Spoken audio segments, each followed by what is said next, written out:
Campbell. And I'm Ron Jackson. Cerebral conversations on disability liberation and integration.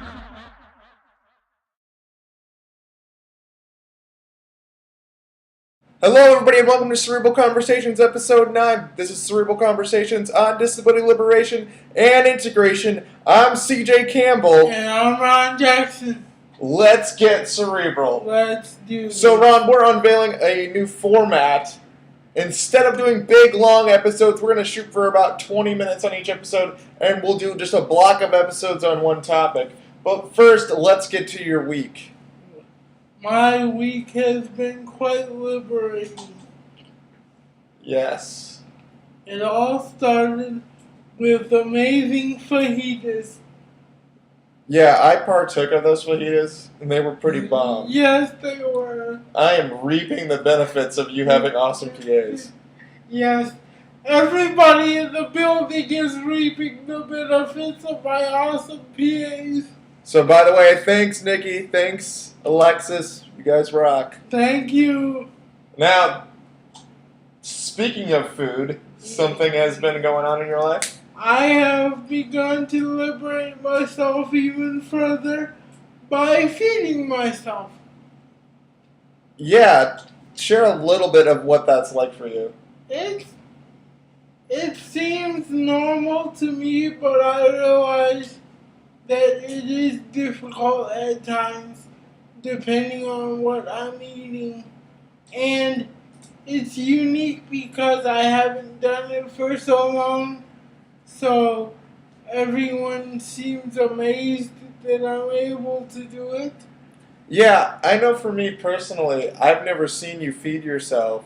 And so it was really emotional for me because it's just seeing you come on this journey over like really the last 2 years that we've known each other, and like, you know, being a part of that fight to help you break out of some of those harmful mindsets that you've had, and just to be like, claim your own life. Mm-hmm. It was really emotional for me, and I think that it probably gives a lot of able-bodied people an opportunity to see more of your humanity. Like, hey, this is just a guy named Ron. He feeds himself. You know, he's just a normal dude. I hope it does, and it does make me feel better about myself that I am able to do it. So I don't want to make too much light of it. Yeah, I mean, I know sometimes I get frustrated when people are, you know, kind of turn me into inspiration porn just because I dress myself every day, or I, you know, will take a flight of stairs instead of an elevator. And, you know, it is frustrating because I'm like, don't call the average things I do great. Like, call the great things I do great. But sometimes I have to realize is that able-bodied people intrinsically, for the most part, don't view us as the same as them. Right. And so when we do those things, it kind of is like, oh, wow, okay, yeah. That is a major accomplishment. It is, and I just wanted to publicly commend you for just being such a great role model for your crippled brothers and sisters. Thank you, sir, and I believe it speaks more to my avid love of food than anything else. Because I don't want to wait. Yeah. Well, that is true. Now, I love food also, but, as you know, I love hardcore and metal music. I love punk and hardcore music a lot. I just don't understand. It's not for you to understand, man. Don't be hating. So, this weekend, I had some of my friends from Canada come in town, and they're in a band called Behold the City, and they came down to be a part of their record label's year celebration kind of festival called Red Chord Fest. There's a local record label called Red Chord Records that do a lot of punk, hardcore, and metal. And so I got to see them. And actually, it was their last U.S. show. So that was a pretty big deal. Well, maybe it's not their last U.S. show, but it was definitely their last show in Illinois. They are breaking up. I got to see my old friend Corey. I got to see a bunch of other of my friends. If you want to check out some really great Rockford hardcore, highly suggest the band From the Eyes of Servants. They're old school. I love them to death. I think they're the best local act. And then also, do you know what a circle pit is? I have no idea. Well, like a circle pit is like this mosh pit that just goes around in a circle. And one of my absolute favorite metal acts called Phineas, Mustache Metal. They definitely look the part. Their name is Phineas, and they're dropping a new record in about 6 days. And if a band in the hardcore or metal scene puts on a really good show, it's often caused to chant one more song, one more song, one more song. And so for their encore, they said that one of the stipulations for their encore was that everyone in that room had to join in a circle pit. So literally, I would say there's probably about, I don't know, 45 to 50, maybe even towards 60, which is a good show for this area in this time period, doing a circle pit. I had my friend Thad like push me around, and we just circle pitted like crazy. So it was a good night, and yeah, highly suggest checking out Red Chord, and especially Phineas. If you love metal, you will not regret it. So, Ron, we are starting a new format. We're looking to go a little shorter. We're looking to get a little more intense, a little more focused on what we do instead of talking about broad, generalized topics. So we're going to do a block of episodes based around disability and education. And this week we're talking about...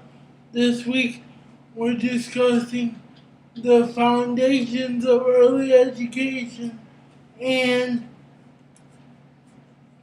the pitfalls of trying to label children with disabilities in one big group as opposed to giving them independence. Absolutely. I think this is probably going to be one of the most crucial topics that we'll ever touch because it literally shapes society and their definitions of disability. So what were your experiences with disability in school at an early age? My early experiences were kind of tough because I was sent to Page Park School, which for those of you who don't know, was a school for the mentally and the physically handicapped. And early on, they assumed that because I was so severely physically handicapped, I was also retarded. And my mother had to fight the school board repeatedly to show them that I was capable of regular education classes. Absolutely. I actually had a similar experience. I was put in what was called the Boone County Center, which is centered on the same ideas, and I was thrown in there at 3, and a lot of it was just assumed because I was going to have mental faculty issues. The only thing I really had, I think I had a really bad speech impediment and super weak eyesight. And so going on into school, I was kind of just assumed that I needed special education, which we're actually going to do a show solely around special education and disability. Now I know that for me, growing up socially within the school system, there was a lot of double standards in the sense of like I was treated as I was normal, but then I wouldn't receive necessarily the same standards all the time. And then there was times where I needed to have a different set of standards. For instance, with handwriting, I have cerebral palsy, I have fine motor issues, and I was set by the same standards of my handwriting criteria as an able-bodied person. However, with other things like wanting to get involved in certain physical activities or just using the same toilet as everyone else and being a part of that social upbringing. Using the toilet for the first time and and going on bathroom breaks is kind of it's a big deal when you're a kid. It kind of establishes a lot of like, oh, like CJ is one of the boys. Mm-hmm. Because I wasn't really embraced by a lot of my male classmates because I didn't go to the bathroom with them. Right. And at that age, boys are starting to assert their maleness, and going to the bathroom is a big part of that process. Yeah, absolutely. And like I don't know how if you were in diapers for an extended period of time, but I know that I was in diapers till I was about 6 or 7. And even though, I didn't need to use the bathroom as everyone else, I think it would have been good if my aide would have came in to the bathroom. I would have kind of been able to like wash my hands, that type thing. At least do something so that your peers can visualize you as similar to them and Absolutely. not some type of subservient classmate who can't do what they can do. Yeah, and I know that also. I really never had anyone talk to me about disability. And for like the first like 10 years of my life, like I assumed that everyone liked me, and especially when I was really young, about 4, 5, and 6, I was just this huge plaything for my classmates to be like push me around and run and chase tag and like, it's like basically for all intents and purposes, I think a lot of people looked at me as like this giant Hot Wheels car. I was never looked at like that. I think because of the nature of my physical appearance, I think kids were more afraid to touch me and things like that. So I was often left in the corner to watch people play as opposed to actually interacting with them.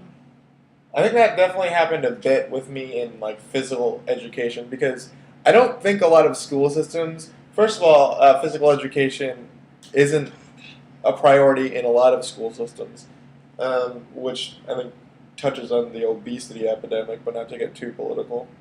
Uh, I think, but I would highly doubt that any physical education teachers really go through any sort of training as far as dealing with disability in any sort of extensive route. I know I've heard of like they might take, there might be a small unit where they'll take like a week to talk about it in their teaching courses, but it's nothing extensive. Yeah, I never heard any sort of extensive explanation about disability growing up either in school. Yeah, and so I didn't really know how to deal with it, and I think that's an important part of the development as a young child to have a liberating view of disability and have a definition of it that is empowering and liberating. Also, something that's incredibly important is establishing independence and a lot of integration at a very young age. It will only benefit the child the most, and there was a lot of lack of that in my experience as a young child in the United States that really caused some major hurdles, not only cognitively but socially as well. I agree because most crippled brothers and sisters do not get the opportunity to fully integrate with other classmates of their age, or they are treated specially in areas that they don't need to be. Yeah, and so I think that something that we need to really focus on and discuss is for one is get young people talking about disability at a young age. Second of all, get those who are disabled very comfortable with their body and with themselves socially. Having them experience as many things as possible to develop not only cognitive skills around who they are as an individual, but also the more you expose them to different circumstances and different environments, the more able they're going to be to adapt and develop new skills physically in which to integrate themselves where it doesn't have to be facilitated. I would also suggest that you teach disabled children as much as you can about the particular disability that they have by having them experience things so that when classmates ask questions, they don't have to feel awkward and not know specific answers, because I know as a child I felt really awkward when kids would ask what causes my disability because I just didn't know what to say, and it left them wondering, and then my self-confidence wavered because I felt even more ostracized. Absolutely. So I think with that, we will table this conversation for episode 10 as we delve further into grade school and elementary, that type thing. But we have a big announcement. Yes. Would you like to announce it? We are ready for our second chairside chat. That's right, ladies and gentlemen, our crippled brothers and sisters, and able-bodied brothers and sisters as well, as we like to call you, our cerebral conversationalists. We are having another live via Google broadcast chairside chat, which will happen this Sunday. I believe it's the 21st. Yes, it is. The 21st at 7 p.m. Central Time. And that is kind of half a meet and greet, half a live and interactive Cerebral Conversations episode where we'll be discussing and integrating with each other. So there'll be live Q&As and all of that good stuff. You're gonna love it. You are going to love it. So be sure to stay tuned, and we will post a link.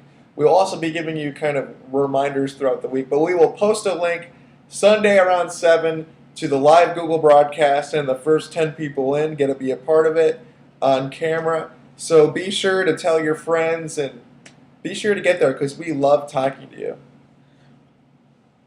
Now, we have a few social media plugs to attend to. For those of you that don't know, you can email us at cerebralconversations@gmail.com. You can also follow us on Twitter, which is at Cerebral Convos, and we have a wonderful Facebook page. We have a lot of fun on that. It's facebook.com/Cerebral Conversations. You can also check out my personal blog, The Running Search, at cjcampbell.tumblr.com. And you can interact with me on Facebook at Ron Jackson. Okay, everybody, so until next week, keep it cerebral. Peace.